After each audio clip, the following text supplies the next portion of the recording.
Are we alone? Is Earth really the only planet with life, or is something else out there?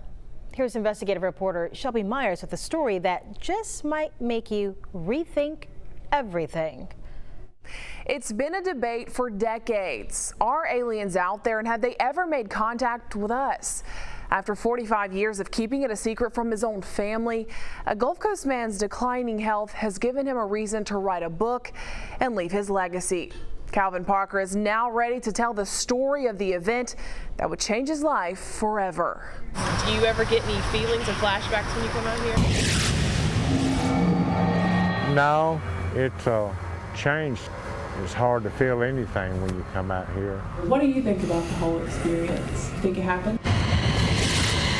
I think something happened down there. I'm not at all sure what happened. Something happened to him, the way they were upset. You don't fake fear. You know, he was scared. He was scared out of his mind.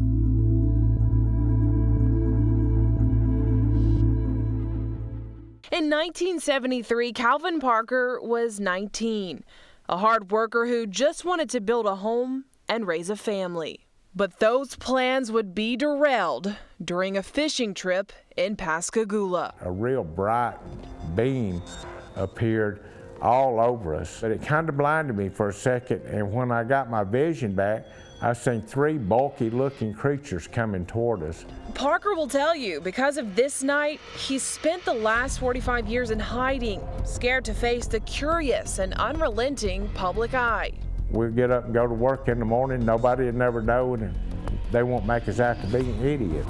But after suffering a stroke and having 2 open heart surgeries, in a rare interview, Parker is recounting to me the night that changed his life. And we pulled up and I noticed there was posted signs there. And I said, Charlie, you know, maybe we don't need to go fishing here. He said, no, that's fine. And that's when I noticed some blue hazy lights reflecting coming across from my back, out across the water.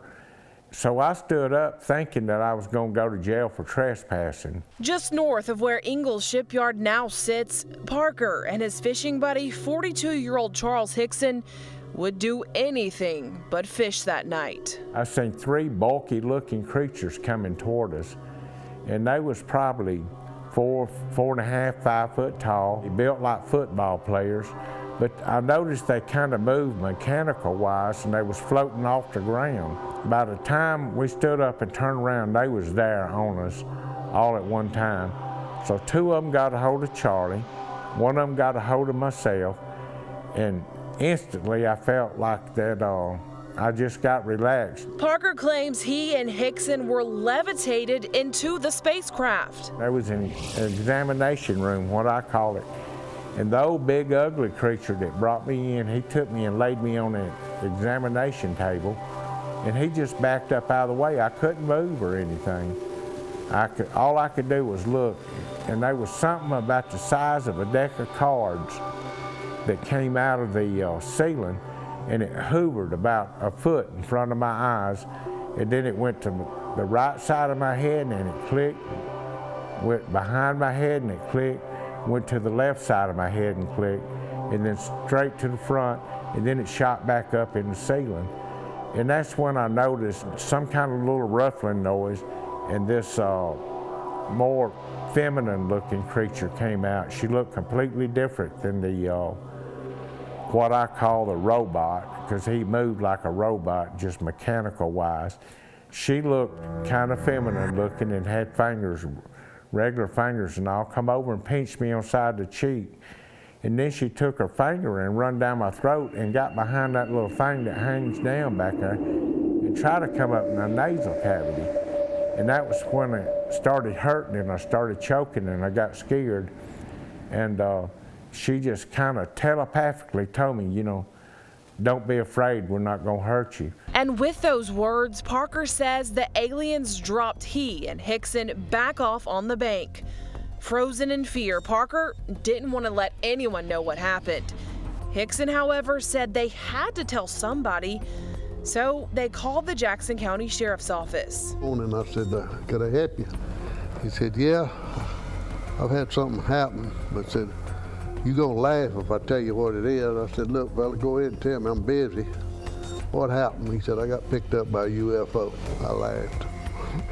He said, I told you he was gonna laugh. Still, former Jackson County Captain Glenn Ryder told the men to come into the station. Jackson County deputies had two choices that night. They could choose to believe Parker and Hickson had really been taken from the banks of the Pascagoula River like they said, or they could figure out if they were lying.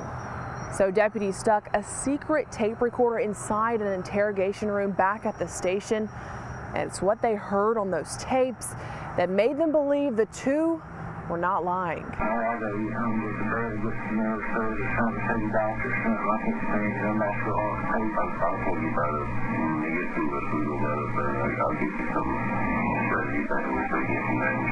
And they were upset. I figured they'd say, well, look, we got these guys food, but it wasn't that. They were still. The boy especially was upset. The men would take lie detector tests and pass. Ufologists and researchers flew in right away to interview and hypnotize the two, concluding they did experience something traumatic. The two were even sent to Keesler Air Force Base in Biloxi to make sure they weren't radioactive. It's a circus, media circus. Within days, the story went global. After the two were checked out, former WALA TV reporter Rennie Brabner caught up with them. Up at the emergency room door, there's a line of sheriff's cars out there. We went in with our cameras going, and at least for the first time saw the two guys. Brabner says to this day, it's still something viewers never seem to forget. There's a reasonable chance that they'll say, wait a minute, didn't you cover those guys getting on the UFO? What do you think? Most of the stories you do, they're gone tomorrow or the next day or whenever. And it's always intrigued me a little bit that had some legs, some interest, particularly years and years and years later. Like Captain Ryder, Brabner too believes something happened that night, but he isn't sure what. I do not think they made it up in the sense that they created it out of whole cloth. I have been told that particularly Hickson was known to take a drink. Was it at the bottom of a bottle of John Barleycorn? I don't know. Charles Hickson wrote a book on his encounter and spoke numerous times about it. He passed away in 2011. Parker says he's a religious man and believes there's an explanation why he went through what he did. For now, he still ponders why it happened to him. You can't really pin everything down. You don't really know. And that's the point I'm holding now. I don't know what happened. I know something happened. Definitely something to think about. Parker says the city of Pascagoula now plans to place a marker on the banks of the river this summer. We mentioned that this interview is rare since Parker spent most of his life hiding from the spotlight. Well, he says after a year of promoting his new book and speaking, he'll retreat from the spotlight once again. He plans to buy a houseboat and live on it with his wife. Now, if you want to know more about his book, The Closest Encounter, just head to our website, fox10tv.com.